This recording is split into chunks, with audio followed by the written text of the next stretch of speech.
Well,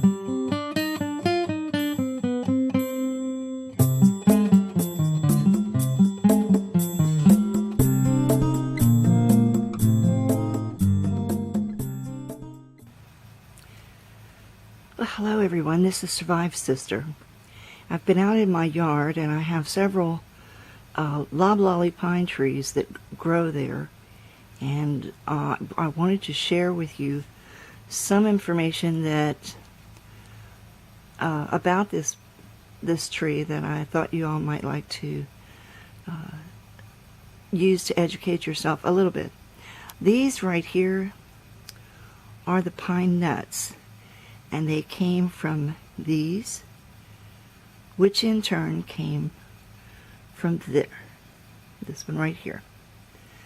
Now, when you see pine cones laying on the ground and they look like this, they've already opened up and the seeds, the pine nuts, have gone.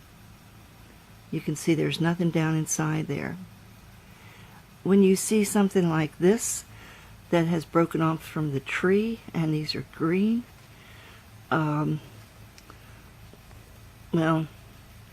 I don't think there's seeds that you can use in there. Here are the needles of the loblolly. They're like 8 inches long, I guess. There's 3 here in the needles.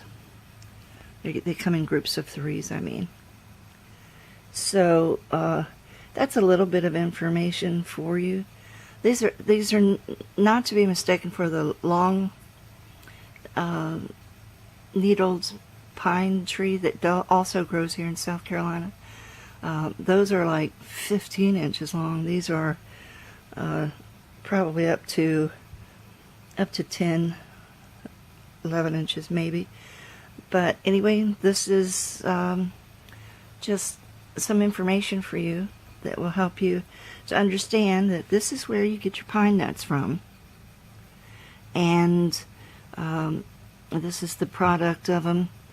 This one here was thrown down by a squirrel who I guess was a little angry that there wasn't anything in there for him to eat. And then of course you can see this has been chewed off right here at the end of this, I guess by a squirrel. Anyway, that's the only information I have that I'm knowledgeable of. So I just wanted to share this with you because I've been searching the internet for information about this and it's all been piecemeal. So I hope this helps. Okay, so here we are. Again, we just discussed the pine needles that you can use to make tea, which is very healing and full of vitamin C. It's especially good for when you have colds.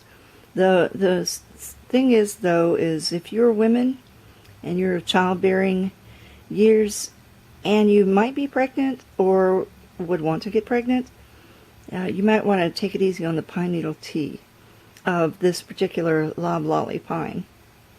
And then there's the pine nuts, and then we move over here to the acorns, which comes from the oak tree. Now there are different oak trees, a lot of different oak trees in South Carolina.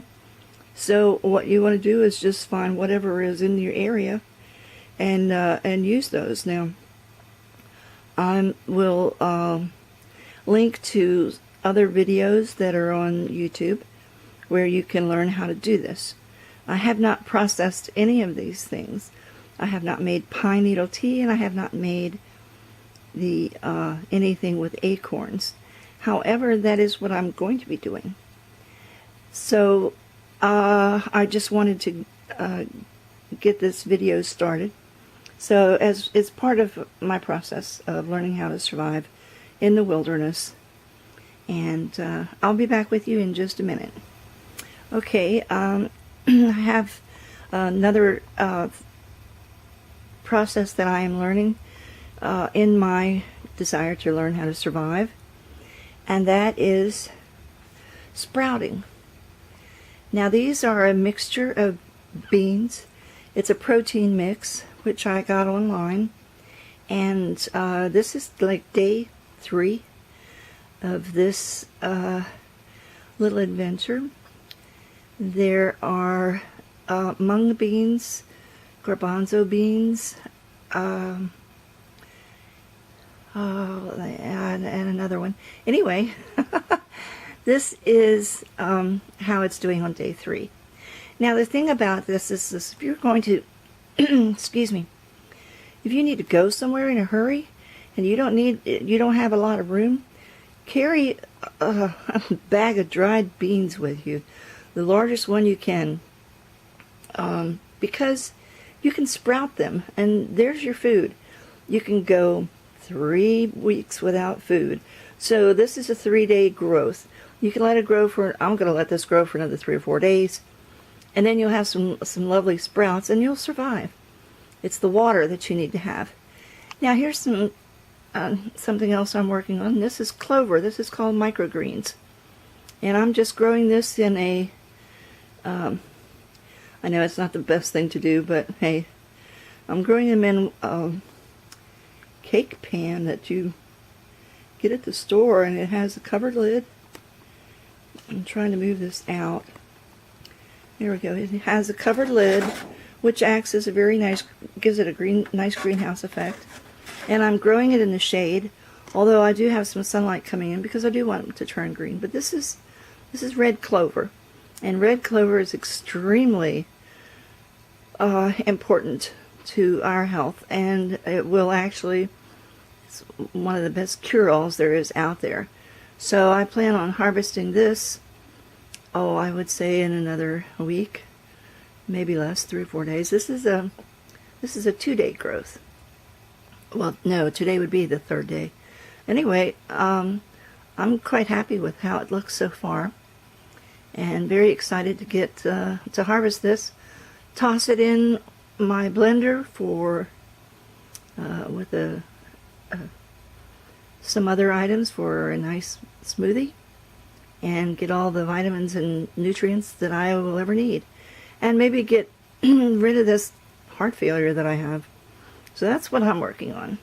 All this is for my health for right now, but it is a great way to survive, even generally speaking, you know, it just is.